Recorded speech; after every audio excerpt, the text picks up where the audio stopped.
soundtrack, who I believe is just a PR man for certain people at Sevco, and I'll show why in the book. Now, what I would say to people is, if you think the laptop loyal are a threat to Celtic or whatever, just ask yourself one question. Tell me one journalist that you know right now that's relevant anywhere. Anywhere in the world. Yeah. Because there aren't any. The days of the Bob Woodwards and Carl Bernsteins and, all these kind of guys, they're over, Graham. Yeah. It's finished. Yeah. You know what I mean? Yep. I mean, it's like it's people going crazy about Keith Jackson. Oh, he might be banned for Celtic. And who cares? Right. I mean, so a journalist for a paper that I never read is banned for a section of the ground that I never sit in. Why should I care about that? Yeah. What does that do to affect you? I mean, it's beyond fucking belief. Let me tell you, I mean, one of the things that I've discovered throughout this is that, and I would say, by the way, I would say exactly the same for Celtic as well, is that people at the top of these football clubs and at the top of journalism and all these kind of things, and I include the board at Celtic now, the board at Sevco now, the board at Sevco before, the board at Rangers before them, etc., etc., etc., they aren't that smart. Mm. Don't think that they're all super smart and that we're all stupid and they're always one move ahead. When Charles Green brought in James Traynor as a director of communications, he genuinely believed that that was a fantastic move for this go-ahead guy, no realising that this guy walked in to the job on the first day and was asked, what do you know about social media? And his exact response was, can't stand it. Mm. Yeah, of course. What the fuck are you talking about, man? You're a director of communication. But it's a threat. It's a threat from the standpoint of, number one, they can't control the message, right? And that's vital to this demographic, this elite controlling class, this upper crust, if you want to call them that. I mean, that's the essence of their power. And to add into that, it's a medium that, as we see from Celtic, and I'll use them as an example. Social media and the online presence is something that they're not necessarily adept at, so they're frightened by it. Yeah, and the other thing about it is that people who think that they say, oh, you know what I'll do? I'll start a blog and everybody will hear my point of view and everything will be fine with that and I'll just, sit there basically being paid for my thoughts. Let me tell you, the game's already over. Yeah. Huffington Post was getting 110 million unique visitors years ago and sold itself for $315 million to AOL. It was a fucking news blog. Right. That days are gone. You know what I mean? You read one blog now, you read them all. Right. I mean, I'm at the point where, my own blog, The Front of the Bus, I only post stuff that is what I would regard as exclusive. Like, I didn't sort of put my thoughts into anything. What I'll do with that is I'll put it on Hail Media on a Friday. This is what I think, or this is what's happening, or here's this, or whatever it might be. Here's an interview with somebody, whatever it might be, and that's it. And every single week I'll try and think of what the reader might enjoy. And of course, you can never sort of please everybody or whatever, but I'm past fucking caring about that. But there is never, ever, ever going to be a time now when the media is going to change the world. No. Because it's people that are changing the world. Exactly. You know what I mean? The media didn't start the fucking Arab Spring. The media didn't ensure that half the people of Scotland almost fucking broke the union. It was people that done that, and that's that's the feeling of the people at the top of the establishments and that. Because once the people know, it's like fucking King Canute. You just cannot fucking hold it back. Mm. Once Jimmy Savile was fucking exposed, boom, phew, every cunt in the fucking establishment, paedophiles, boom, they're all coming for, and that's it fucked. And that was exactly the same with Rangers. Mm-hmm.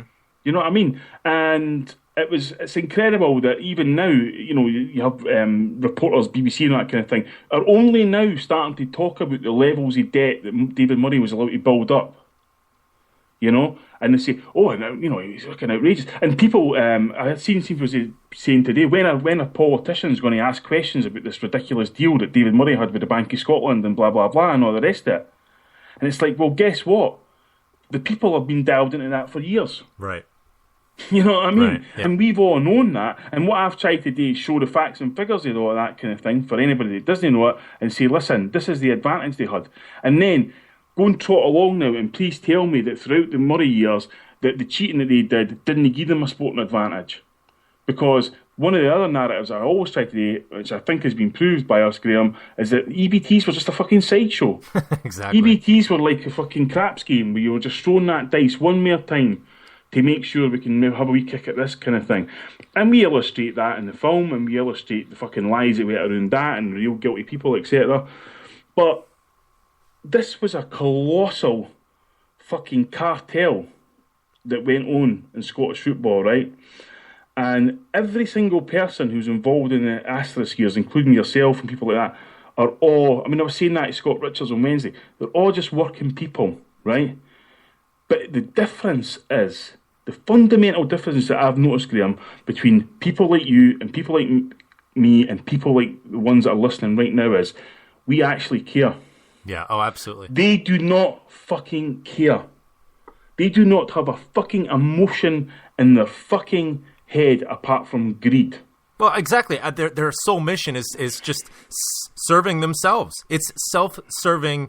It's one self-serving act to the next, and that's something that, in the past, and it's an interesting comparison that you bring up. You mentioned Bob Woodward and Carl Bernstein. Obviously the fine work that they did in the Watergate scandal, and I mean it's an interesting comparison with what's going on with regard to Murray and his relationship with Rangers, where Richard Nixon, who Woodward and Bernstein, basically brought down single-handedly through their good work. Richard Nixon had waged war against the media in America, where he cast all the media out. The New York Times, the Washington Post, everybody was just, an enemy. I mean, he had them on FBI watch lists, etc. And some of the best journalistic work came out of that. It was almost like a counter-revolution. And, the flip side of that is, for, the better part of 2 decades, David Murray had, the mainstream media in Scotland eating out of the palm of his hand, basically acting as a PR service for himself specifically. And therein lies, the lack of credibility that's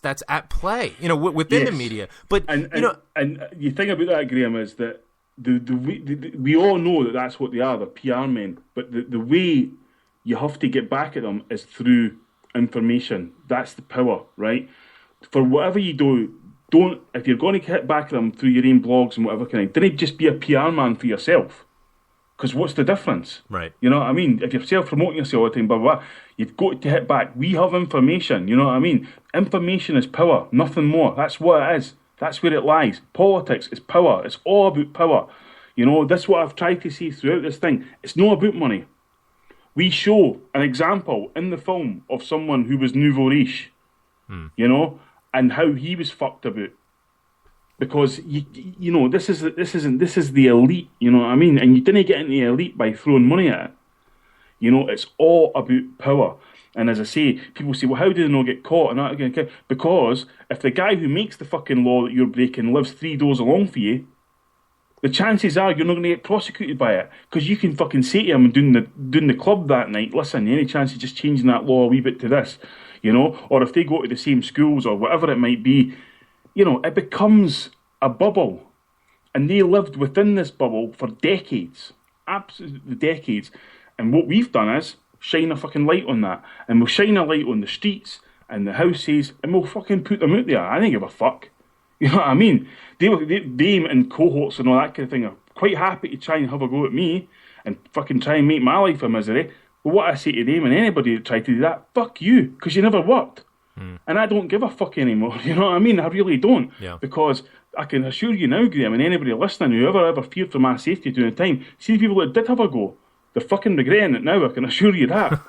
Because now I'm fucking the one still sitting here, right, and I'm not hiving off my fucking house and my business and all the rest of it. It's they're the ones that are doing that. Right. Because there's one fucking key element to all this, Graham, that they never on their side is we had the truth on our side. Exactly. And people are suckers for the truth. Exactly. I mean, that's the single most endearing thing that you can bring people is the truth. And it's so counter to what has been purveyed by the mainstream media for so long. And this is I think, I mean, it's just the crux of the Asterisk years, and much of your writing is not a self-serving aspect, but it's a thirst for the truth. To bring that out there, and the other the other element at play right now, and we live in such an amazing, exciting time, is the fact that there's so much access to not just gaining the truth, but exposing the truth and explaining the truth. I mean, think back. I mean, just 10 years ago, we couldn't be talking to each other like this in a way that could reach so many people. And put out the books that you have, the blogs that you have. I mean, putting this film together is phenomenal. I mean, this is the type of thing that has completely done away with the way of operating that these types have enjoyed for years and years and years. It's the technology that's really set all of this alight. Graham, 10 years ago, if you wanted to write books or do audio books or especially do films, there were people in large offices telling you a million reasons why you couldn't do it, right? Fuck them, you know what I mean? I'm not waiting on anybody. I'm just going to do it, and that's it. And if you like it, great. You didn't, you know? The behind-the-scenes piece that I've written to go with the soundtrack, as well as containing some information that I couldn't put in the book, but now can, and will start to reveal some stuff about another scandal within the Edinburgh establishment, there are some aspects in that book that will make me look, I don't know what the word is, but, you know, I put it this way, I'm not infallible, you know what I mean? I'm not trying to say, oh, aye, look at me, I'm fantastic, I'm fucking brought down David Murray single-handedly, look at me and fucking coming, you know, adulate over me. I'm not saying that at all. As you'll see in the book, some of the stuff that I reveal about myself is fucking near to the bone as you could ever remember. You know what I mean? It's just like, it will shock people, it will embarrass people, but that's how I am. I make myself look like a pimp or a chimp, as long as it's fucking honest. Sometimes you make me look like a pimp and a chimp too. That's easy. You know what I mean? That is easy. But the key point is that, you know, when I started doing interviews about this project, people would say to me, oh, but you know, what if they go after you and start exposing stuff about your private life? It's fucking good on them. Well, I said I'd love them to fucking, maybe I'll be able to remember some of it then, because all the stuff that I've fucking put out's already there. You know what I mean? And I've put, you know, I put stuff in the new piece that I wrote with the soundtrack about, you know, stealing things as a youngster, apples, milk, fucking football nets, or that kind of thing. You know, you name it. It was, you know, if it was fucking, everybody was on the rock. You know what I mean? As I say, I've never put myself up as a moral guardian. I'm not somebody who's going to doorstep somebody and say, why are you doing this and why are you doing that? Because there'd be a line fucking along my street to my door with doing that. Because I've done a lot of bad things in my life and all that kind of thing. I'm not saying that. What I'm saying is, fucking attack me all you want, and plenty of people have. You know what I mean? But what about the information? What about the story? That's what fucking matters. Right. You know what I mean? I couldn't give a shit. I mean, it's like when you see politicians or whatever, you know, having to resign for sex scandals. I couldn't give a shit what they're doing. I could not care less. I care more about their fucking party politics. I mean, it's like, I saw an interesting documentary, the listeners will probably remember this, you might not have seen it yourself, Graham, was in Question Time in Britain. Nick Griffin, who was the leader of the British National Party at the time, was put on BBC Question Time, a politics programme, and was literally like a lamb to the slaughter in terms of the panel and the audience. You know, were just slaughtering him, you racist bigot thing. You know, obviously because he's a loathsome individual. Sure. But next to him was Jack Straw, who was the Home Secretary who fucking denied the fucking to justice to the families of the Hillsborough fucking victims for almost 2 decades. Yeah. And he sits there and nobody says a word to him. Yeah. And that's what I'm into. It's like, listen, there'll always be a million people to fucking slag off Nick Griffin, but I want to fucking slag off Jack Straw and Tony Blair and David Murray and David and all these fuckers who have been getting away with it forever. And by the way, and include some of the people that are on the board at Celtic right now who are exactly the fucking same. Absolutely. Just because they went to a Catholic school or were born in Ireland or whatever, they're just exactly the fucking same.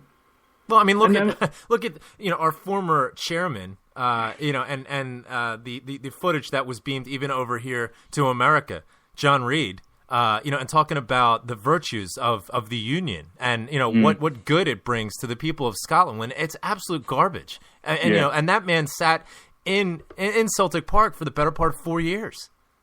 Graham, I would have more respect for John Reid if he stood up and says, listen, we need to keep the union because in about a week's time we're going to go and murder loads of people in Iraq again, and we need as much cannon fodder as possible. So that's why we need to include Scotland. And how we're going to do that is we're going to cut welfare for everybody between 18 and 21 and give them no fucking alternative but to join the military, so that they can then. I mean, I remember in my generation growing up when careers officers for the army used to come down and they would say, "Oh, you wouldn't get." you know, you wouldn't be involved in any action for at least a year. You would do training and that kind of thing. The last fucking troop that went out there